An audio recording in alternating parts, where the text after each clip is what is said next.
Dickbag Patrol, in color. You know, I made a mistake in my last video about Chille, when I charitably described him as our wacky little elf friend. I realized that's really unfair to elves. I mean, elves are industrious, hardworking folk, full of cheer and joy. The same could not be said of Chille. Now, Chille says and does so much outrageous shit, and so often, that you kind of grow numb to it after a bit. But sometimes his truly vile nature is thrown into such glaring relief that it truly makes you sick to your stomach. This is one of those times. I was forwarded parts of some documents. One was a restraining order request against Chille from his ex-girlfriend in 2003. The next appears to be another restraining order request from 2003 or 2004, but as I can't see the whole document yet, I'm not 100% sure. The next is another request from 2004, then there is a report from 2006 detailing how Chille violated the protection orders multiple times, and finally part of a request to extend the restraining order to the maximum amount. Prepare to be sick. Describe any injuries. Bruises on hip and leg from trying to hold door closed from his kicking. Did the police come? Yes. If yes, did they give you an emergency protective order? No. Describe other abuse against you or your children. Jose broke into my apartment in October 2003 through the balcony door, came inside and threw me into a wall, choked me, hit me, kicked me, spit on me in my face and assaulted, redacted. He punched, redacted, and threw him into a wall. Jose was yelling the entire time threatening to kill me and redacted. Jose also destroyed some of my personal property and destroyed sentimental items. He kicked a hole in my bedroom door at this time. He stayed in my parking garage all night waiting for us to come and go and chase us in his car while we were. End of available document. What did the person in 2 do or say to you that made you feel afraid? Jose was on my balcony for about 20 minutes before we noticed he was there. He threw a lighter at the door and scared us all. Then he ran from the back balcony to the door of my apartment and tried to get me to come outside. Jose climbed a wall to get to my balcony. He was yelling, threatening profanity outside and threatening to kick all of our asses when we left. He attempted to open a second balcony door on the bedroom balcony. There are 2 balconies. Sentence cut off. Where, redacted, was asleep on the bed. The curtains were open so Jose saw, redacted, asleep in the bed and tried to get in the room. Describe any injuries. Emotional distress. Did the police come? Yes. If yes, did they give you an emergency protective order? No. What did the person in 2 do or say to you that made you feel afraid? Jose pounded on front door of my apartment so hard that he cracked my door. The crack is still on my door. When he realized I wouldn't let him in, he went to the balcony and broke down 4 sheets of plexiglass that were encasing my balcony, because I had cats, in order to get in. He attempted to open the balcony door and was not successful. He was threatening to kill us both and threatening to do things to our cars. Then he tried to calmly talk redacted into coming outside to talk. Mr. DeCastro has violated the order in excess of 10 times by placing phone calls, leaving voicemails, sending text messages, emails, and seen stalking her at her place of residence. Mr. DeCastro attempted to have them thrown out of the club, and when that attempt was unsuccessful, began having his associate stalk, redacted, and her husband throughout the evening at the Cabana Club. Testimony will be provided at the hearing with respect to these events, and specifically with respect to the fear both Mr. Redacted and Ms. Redacted experienced that evening. On yet another occasion, on May 23, 2007, shortly before the hearing in this court regarding this matter, Mr. Redacted was in the hallway outside the courtroom on a telephone conference call related to his employment. Without warning and without Mr. Redacted noticing, Mr. DeCastro walked up behind Mr. Redacted and physically struck him on the leg, saying, "What's up, punk boy?" Mr. Redacted attempted to ignore Mr. DeCastro and avoid him by walking away and continuing with his telephone call. Unfortunately, Mr. DeCastro continued to follow Mr. Redacted around the courthouse until finally Mr. Redacted walked into this department, which was in session at the time, and sought assistance from the bailiff, who intervened. Thus, In just the recent weeks preceding this hearing, Mr. DeCastro has misrepresented the facts to this court regarding his counsel, has engaged in inappropriate outbursts in the courtroom and arguing with the court over simple matters of calendaring and procedure, and has even violated this court's very order imposing the same restrictions of the restraining order that have been in effect since 2004. Redacted, and her husband, Mr. Redacted, genuinely fear for their safety, and it is for this reason that they are here to ensure that they have the utmost protection available under the law from Mr. DeCastro. Accordingly, based on the foregoing and the evidence presented at the hearing on this matter, Ms. Redacted respectfully requests that the court reissue the restraining order to remain effective for the maximum time period permitted by law. Dated June 11, 2007. You know, Chille, I'm running out of adequate pejoratives to use to describe your behavior.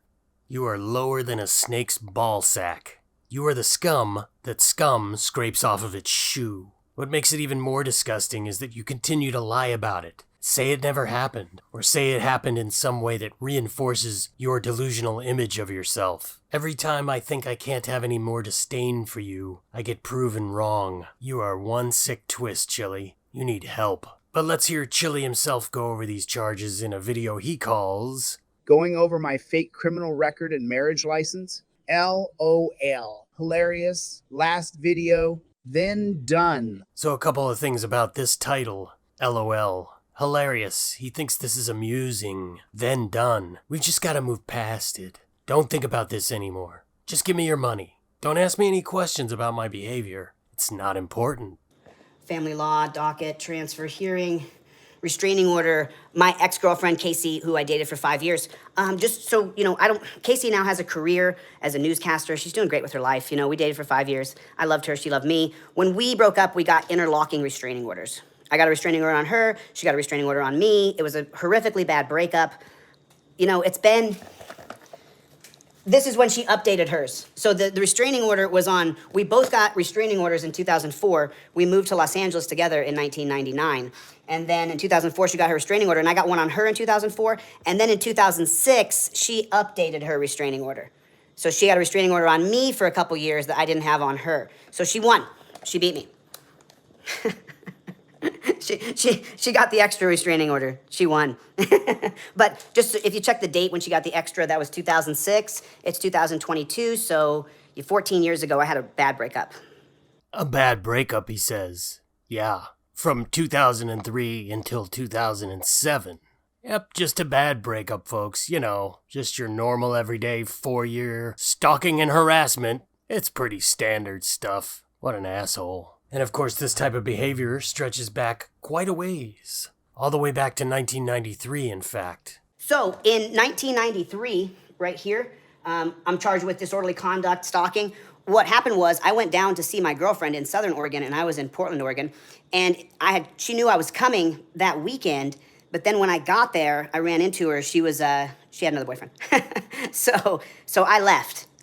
And then she called her dad back home in Alaska, and they filed a police report against me because I walked, you know, they weren't doing anything, but they were holding hands. And so then I was charged with stalking. That was the first year there were stalking laws. And then the judge said, "Are you coming back down here in 90 days? I said, "Nope." And he said, "Okay, dude, this is over." I took some sort of plea deal. So I either got convicted of stalking or convicted of disorderly conduct. I was 19 years old. I was 18, 93. Yeah, I was 19. I was 19 years old, right here. So, yeah, okay. Let's parse this for a second. He just went to visit, and she had a new boyfriend, so he just left. Then, for no reason, she calls her dad, and they file a police report against him. Call me suspicious, but there seems to be something missing from this story. Given the documents we've just seen, I can only imagine what that is. Also, the first-year stalking laws are introduced, and Chille manages to catch charges. Great job, buddy. Aside from Chille and other mental defectives like him, people do not file charges against someone for non-existent harassment, and the accused certainly aren't found guilty of it without good reason.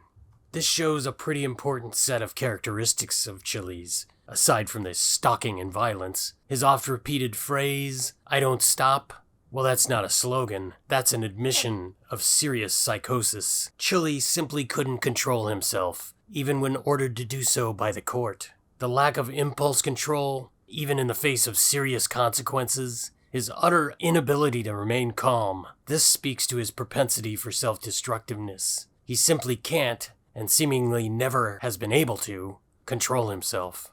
Think he hasn't changed? Think he still doesn't have these tendencies? Well, just listen to this conversation between Chille and a poor young lady at the Duluth Police Department who had the misfortune of being on phone duty when he called. Do you think that you can physically take me on as a woman? Is that what it is? You think you could fight a man? Because you can't. I don't think that at all. I mean, Right, I could whip your ass. You have no chance against me. So why do you think you should be a cop? You have no business being a cop. You can't fight a man. I could beat the piss out of you. 2 seconds flat. You wouldn't be no match for me. I don't think that being a cop means being violent. Oh, but it does. And as a female, I believe that being a female in law enforcement, we have a great power of communication and allowing us to resolve issues with communication. Females are great at that, and so we're a great asset to law enforcement. And I think that that's up and up. That is my opinion. And that is something that I would love to see continue because I know that it's needed more in this world. There's your badass alpha male, everyone. Can you imagine calling up some random young girl and telling him how easy it would be for you to kick their ass? She handled it well and actually gave an answer that Chille should have been pleased with. His complaint is that cops are too violent, yet she's saying how she seeks to reduce that violence through communication. Where are you gonna find a better fucking answer than that? All that aside, I'm quite sure there's plenty of women out there that could easily kick Chille's ass, and I would pay good money to see him get in the ring with one. But getting back to the restraining orders, I'm sure Chille thought no one would ever find these old court documents way down in a courthouse basement. Remember what I said about elves? How they're industrious and hardworking? Well, not only that, they are resourceful and tireless. To paraphrase Chille, they don't stop. And this is just a fraction of what they've uncovered. If they're not already there, you can very soon find all of these documents and much more at thepublicdocuments.com. P-Docs is eagerly awaiting his first lawsuit from Chille. Yeah, I can hear Chille in court now. Your Honor, P-Docs has an army of elves that do his bidding. They're telling the truth about me, and that's not fair. I'm good, and they're the bad ones. Speaking of court, be sure to check out our Nevada judge's new video of Chille's arraignment today for his second set of obstruction charges, almost exactly a year after he caught the first ones, and a day before he goes to trial for them. You look pretty bad today, buddy. You look just as bad from behind as you do from the front. Between this and your trial tomorrow, not to mention all your other upcoming court dates, you gotta be feeling the stress, Chille. I mean, you look awful.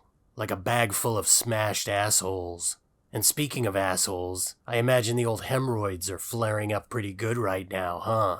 Good. That anal discomfort is the feeling you engender in everyone you meet. You are a walking, talking hemorrhoid, Chille. Painful rectal itch in human form. Well, almost human form.